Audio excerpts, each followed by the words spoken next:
Un des grands présidents africains, le troisième président de la République démocratique du Congo, Laurent Désiré Kabila, celui-là qui, déjà dans ses débuts, s'est considéré comme l'adepte de Lumumba. Il a mené les combats depuis 60 et il est arrivé au pouvoir par une rébellion qui a été menée de bout en bout depuis l'Est. Il est venu par un coup d'État, mais c'est quelqu'un qui a si démontré qu'il faut être patriote.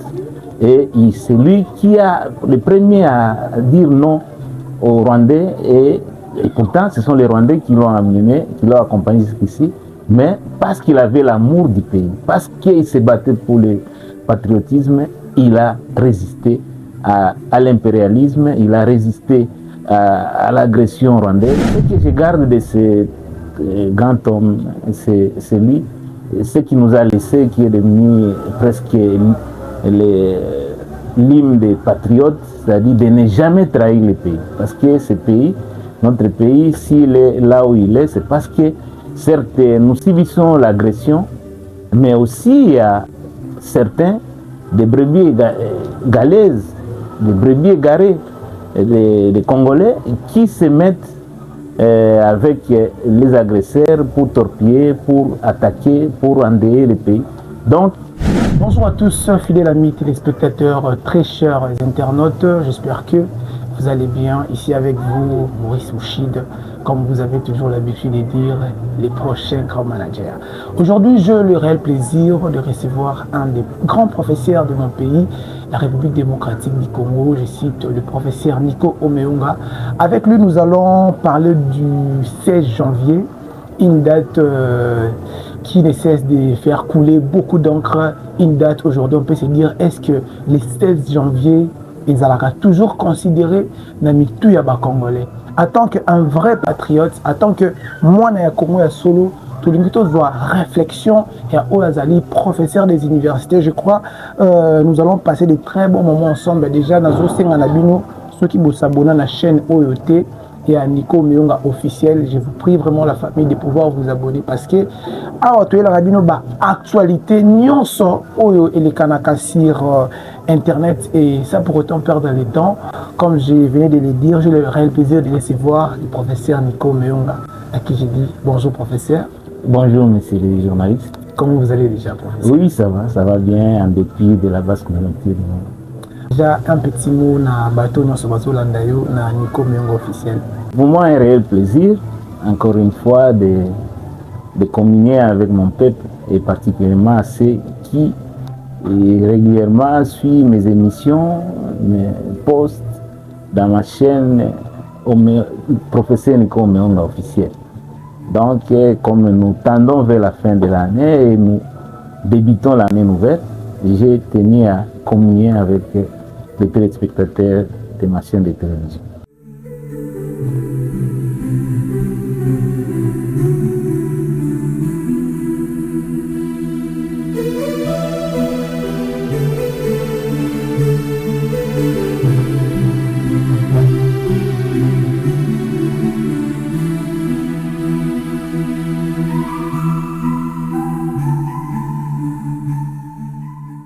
Toujours solo là, par rapport à la date où il y a le 16 janvier, déjà en tant qu'un des grands professeurs, souvenir Niamalamu aux gardé dans la date où il y a le 16 janvier. 16 janvier nous rappelle à tout Congolais, à tout esprit d'ici, et surtout aux patriotes.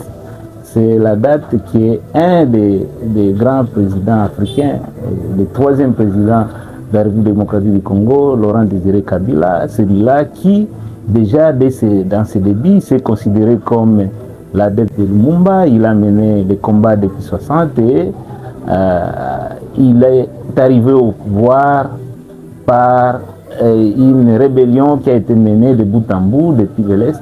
Mais ce que je note de ce président, certes, il est venu par un coup d'État, mais c'est quelqu'un qui a si démontré qu'il faut être patriote. Et c'est lui qui a le premier à dire non aux Rwandais. Et pourtant, ce sont les Rwandais qui l'ont amené, qui l'ont accompagné jusqu'ici.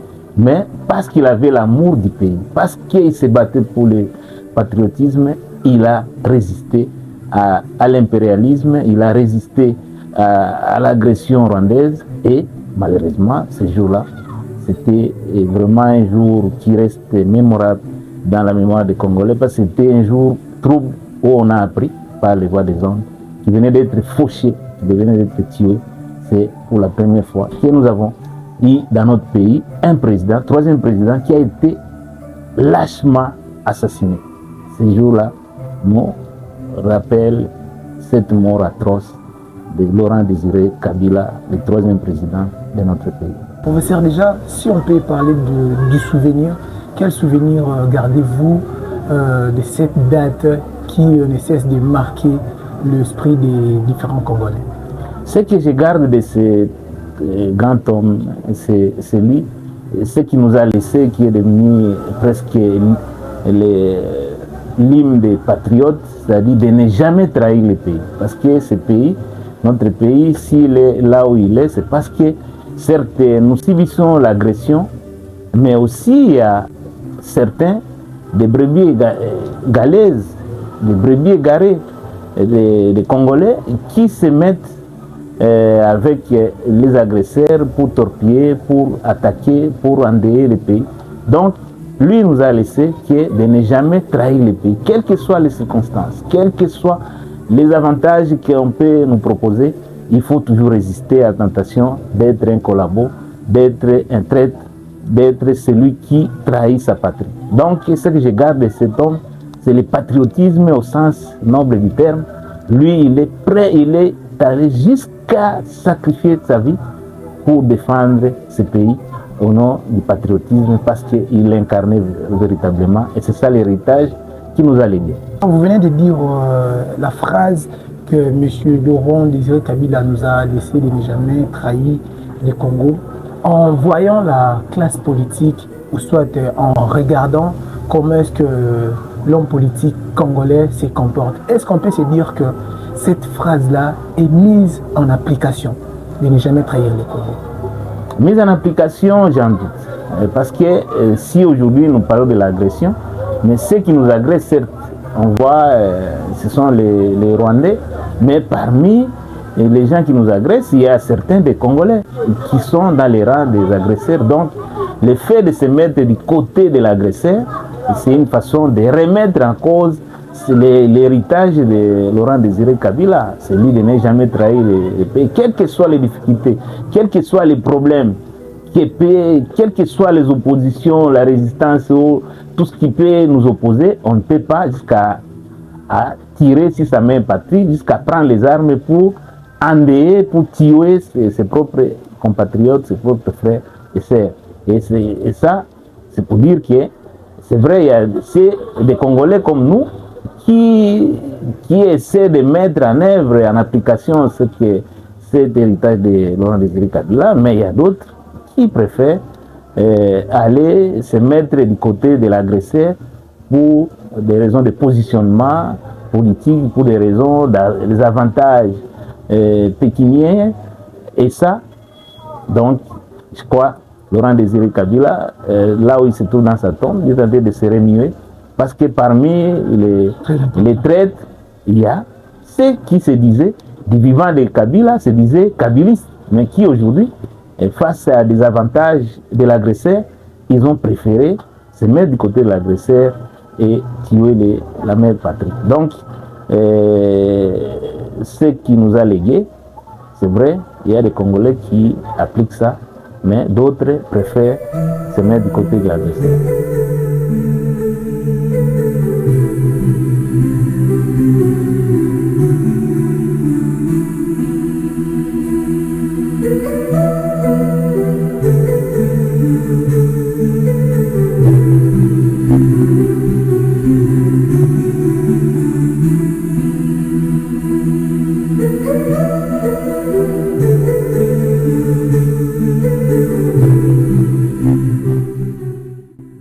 Professeur, aujourd'hui, nous avons la prof Nico Meunga, et dans la population bazolanda biso, est-ce que l'élo date il y a le 16 janvier, nous avons bazolanda biso, ils ont comprise na mitouya peuple oyo bazolanda biso na minute. Oui, bon, nakoloba ke date wana eza date oyo congolais nyonso ayebi yango parce que eza date oyo tomonaki moko ya congomani n'importe lequel oyo azalaki moto ayambo na époque wana oyo azalaki président ya république ya RDC. Date wana eza na date wana nde baboma ye babeta ye masasi na esika na ye ya mosala na bureau na ye nde baye koboma ye, alors que ye tomonaki awa oyo asalaki oyo akoresiste face ya monguna barwandais bakotaki ya oyebi nzembo oyo bayembaki bakatelaki biso banyangala kata wana wendo kolosoi nzembo etikalaki vraiment célèbre na mboka na biso. Ezalaki moment oyo alakisaki mpenza ki aza moto oyo alingi mboka na ye alingi peuple na ye aresistaki me banguna parce que bamonaki ke akoempêche plan na bango ya kozwa kotia biso liso na boumbu. Cette fois-ci boumbu ya même pas ya bamindele mais boumbu ya barwandais ye aboyaki yango parmi bato na ye banokamba na ye na baétranger baboma ye. Donc le 16 eza journée moko tragique oyo président ya mboka na biso Laurent Désiré Kabila babomaki ye na esika na ye ya mosala. Voilà, professeur, lelo tomoni Laurent Désiré Kabila tikeli biso ba héritage ya moi ebele, mais je citerai peut-être marché oyo ya liberté. Comment population héritage oyo mona mboka atikela biso, mais considération ya wenze wana ezozala malamu te. Na titre ya professeur des universités, population bakoyi ko se comporter ndenge nini par rapport ya ba bien oyo ba héros na biso bazotikela ka biso. Oui, c'est vrai, héros eloko ya mutu ya kotika ezaka c'est vrai marché ya liberté za ya malamu, mais oyo nga nakangaki ya mutu ya yo congolais il faut à garder yango eza oyo ya lobaki de ne jamais trahir le Congo, c'est-à-dire oki jamais kozala munguna ya mboka na yo moko. To bebisa na biso ta ba bien mais to trahir à la limite, mais to parce que lelo à cause ya ko trahison lelo chaque jour, chaque matin, même elle toujours ça la émission yo bandeko na biso kuna na est baza kokufa baza koboma bato baza koboma bango certes eza bapaya mais na bandeko na biso bakongomani baza na kati ya lisanga wana banguna baza koboma. Donc le fait que ozala côté ya nguna po boma ndeko na yo eza eloko moko ya mabe koleka.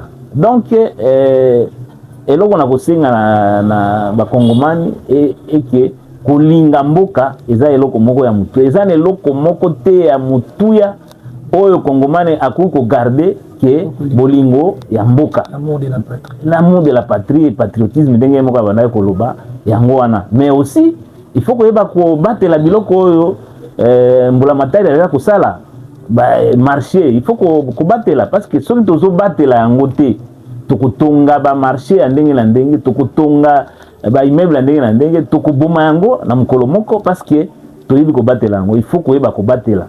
C'est vrai nous avons besoin que mboka na biso etongama lolenge longobani, mais il faut ya mutuya ezande koyeba kokengela koyeba ko garder oyo tozanango avant to espérer oyo tokozala nango lobi. Donc il faut koyeba ko batela oyo ezali kita mboka oyo ezali héritage oyo ezali ma marché ou bien nzela ba bien oyo l'état atie atongi, parce que soki tozoyeba kobomba yango te tozoyeba kokingela yango te ekosala eloko moko te tobanda po zongela kaka eloko moko tozongeli plusieurs fois, alors que il faut tozala kaka na biloko oyo esi tongami tobateli yango et puis tozwi makasi ya kotonga mosusu. En tant que professeur, rôle nini bino bozana yango juste na kota la date ya le 16 janvier, apport na bino koyi kozala nini pona bana oyo bayaka po pesa bango mayele apport na bino pona date oyo le 16 ekoki kozala ndeti nini? Non, apport eza ke oyebi ke molakisi aza mutu oyo azalaka na bwanya na mayele ya komema eloko elekaki kala eloko ya malamu kozongisa yango lelo de manière que bana oyo toza kotangisa peut-être Laurent Kabila babomaka azali tamso abotami nanu te, mais parce que tozolobela yango, parce que tozotangisa yango na kelasi na université bana bakoyeba ke non na mboka oyo tozaki na mokonzi moko oyo abate alingaki kobunda mpona ekolo, mais banguna babomaka ye. Donc omoni ke le fait que toza kolobela yango ekosala ke na bana ya mikolo oyo bakoyeba ke non nakoki kokufa mpona ekolo, nakoki kosede te parce que déjà oyo azalaki moto ya yambo na ekolo wana azalaki prêt ya kufa mpona kobatela ekolo. Lelo tozomona balakisi bazotangisa histoire mingi ya bapaya ke kotangisa histoire ya bahéros na biso te bazotangisa. C'est parce que molakisi ye azosala oyo mbulamatari ya tie eza problème ya programme. Donc problème eza ya mutu eza ke to changer programme lolenge ya kotangisa lolenge oyo il faut totangisa batu de manière à ce que totangisaka bana na biso bahéros na biso bato basala makambo ya minene na mboka na biso ke totiaka tolekisaka ndelo ya kolobela bango kaka makambo ya bapaya au point ke baba kokanisa ke non na mboka na biso batu ya bwanya batu ya mayele batu ya bopikiliki bato basala makambo ya minene bazali te kaka soki tolobi makambo ya minene ya mutuya eza kaka bapaya. Donc wana eza responsabilité ya biso balakisi, mais eza plus responsabilité ya mbulamatari, responsabilité ya leta ya ekolo ya kolakisa ke non histoire totiaka mingi sete na histoire ya bana mboka ke histoire ya bapaya. Professeur, eza na mama moko azolanda na este eza na elenge moko peut-être on peut se dire a perdaki espoir na ye na journée le 16 janvier message nini ou peut-être ya ko remonter moral ou prof Nico Muyunga akoki ko kabula na nzela ya caméra oyo? Non, na ba mama nyoso bazolandanga o bazali bakoya kolandanga bilenge surtout bilenge parce que mboka nyoso bato bakengelaka mboka bato babundaka mpona mboka bato oyo baza prêt ya kokufa mpona mboka eza bilenge yango nalobi c'est vrai totiki bino te tobosani bino pe te mais bolemba te ya kokanisa ke non comme bitumba ezosila te bokoma baumbu ya bapaya te botelema botia bopikiliki tokolonga parce que mboka oyo eza mboka na biso eza mboka ya bapaya te cause nyonso eza juste même nzambe ayebi ke victoire kozalaka ya biso. C'est vrai umeli mwa mingi mais je pense ke tokosala tout pour que bitumba oyo yango wana nazosenga mingi na banganga mayele biso bayi politique tosangana po toyokana tosala liboke de manière ya kobengana munguna na mboka tant que tokozala ya kobunda biso na biso tant que boyokani ekozala te munguna akoprofite mpona balobaka nini ata boza koswana na ndako soki serpent akoti bokosala nini? Bokotika nanu bitumba po boboma nanu serpent wana eza ndenge moko na baagresseur munguna ye akuti bino na ndako boza koswana il faut botika parce que tant que bokobandaka koswana munguna akoprofite yango wana nakoloba boye tosangana tozala bomoko et c'est vrai tokozala biso nyonso na vision moko ya politique tokozala biso nyonso na lingomba moko parce que mutu moko te akolinga tozonga lisusu na dictature oyo tobundisa la deuxième république. Mutu na mutu azala na parti na ye azala na société association na ye azala na lingomba na ye mais toyeba eloko ya mutuya koleka mboka na biso ezate. Donc poto bate la mboka bitumba ezali, il faut tika nanu kuswana, il faut toya na boyokani comme ça munguna akukota te. Mais tant que tozaka kuswana munguna ko profiter yangwana omoni bitumba soki bitumba ya est bitumba o tozana ngo na est ya mboka na biso ezosila te, c'est parce que biso moko toza kusangana te, tozoya koyokana te. Donc ta ekoki pona toyokana to pona ko bengana munguna libanda ya mboka na biso comme ça biso to sala, parce que na bitumba tokosiyeba kotonga mboka te, kita ya mboka ekosalema te, makambo nyonso ekozala kobeba parce que bitumba eza eloko ya malamu te. Ma salutation malamu. Bon napesi mbote na batu nyonso, surtout na lingomba na nga oyo tobengi Fondation Meonga Nico Fomenique. Nayebi ke mboka eza na pokoso mais bolemba te. Batu nyonso ya minene bayibanaka tango ya pasi. Soki pasi ezali lelo c'est que esengo ekoya. Na mona mboka te, na mona mutu moko te o alela vi na ye mobimba. C'est-à-dire soki oleli lelo comme mboka eza na pokoso lobi okoseka naza nelikia bao nyonso oyo baza o naza kokamba o baza kokroire na vision ya Prof Meonga.